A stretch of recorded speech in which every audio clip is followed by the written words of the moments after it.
बिस्मिल्लाहिर्रहमानिर्रहीम। अस्सलामु अलैकुम dear student, welcome to online class. Unit number 10 की आज हम एक्सरसाइज करेंगे। क्वेश्चन नंबर 5 है, give short answer of the following. Define term frequency. Frequency, the number of vibration और वेव्स पर second is called frequency of the waves.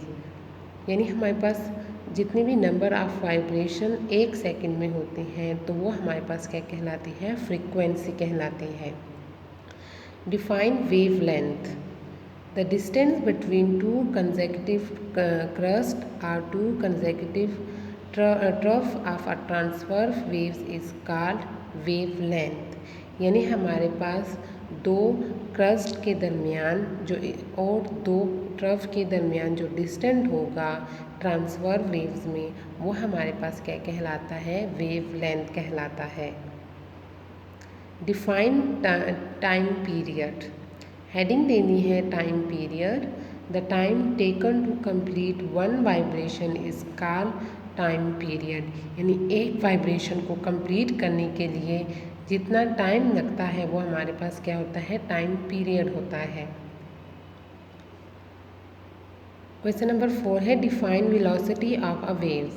Velocity of waves, the distance travel by a wave in 1 second is called velocity of wave. एक second में जो wave ने distance travel किया होता है वो हमारे पास क्या कहलाता है, वेलोसिटी कहलाती है। डिफाइन एम्पलीट्यूड, तो एम्पलीट्यूड हमारे पास क्या है, the maximum displacement of a particle of medium from their original undisturbed position is called amplitude. तो हमारे पास जो मैक्सिमम डिस्प्लेसमेंट होगा पार्टिकल का, तो हमारे पास क्या इसके जो ओरिजिनल जो डिस्टर्ब पोजीशन से, तो वो हमारे पास क्या कहलाता है, एम्पलीट्यूड कहलाता है। क्वेश्चन नंबर 6 है, what is frequency range of hearing in human. तो हम ह्यूमन की जो फ्रीक्वेंसी हेयरिंग होती है वो क्या है, the frequency range of hearing in human is between 20 to 20,000 hertz. यानी 20 हर्ट्ज़ से लेकर 20,000 हर्ट्ज़ के दरमियान हमारे पास जो फ्रीक्वेंसी के साउंड होते हैं वो हम सुन सकते हैं। 20 से कम या और जो 20,000 से ज़्यादा होते हैं तो वो हम क्या करते हैं, नहीं सुन सकते। क्वेश्चन नंबर 6 है, long question answer. Explain pitch.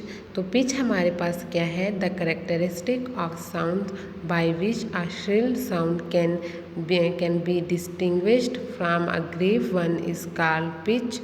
Pitch depend upon frequency.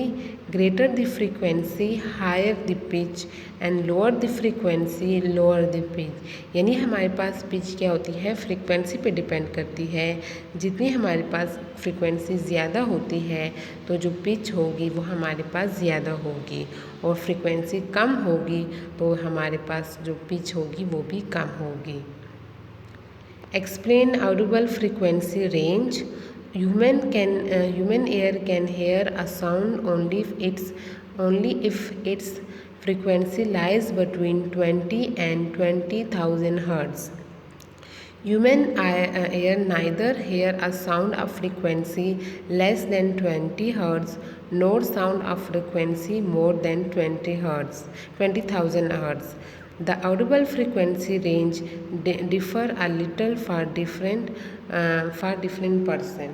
तो हमारे पास क्या होते हैं, जो ह्यूमन की रेंज है वो 20 हर्ट्ज़ से 20,000 हर्ट्ज़ है।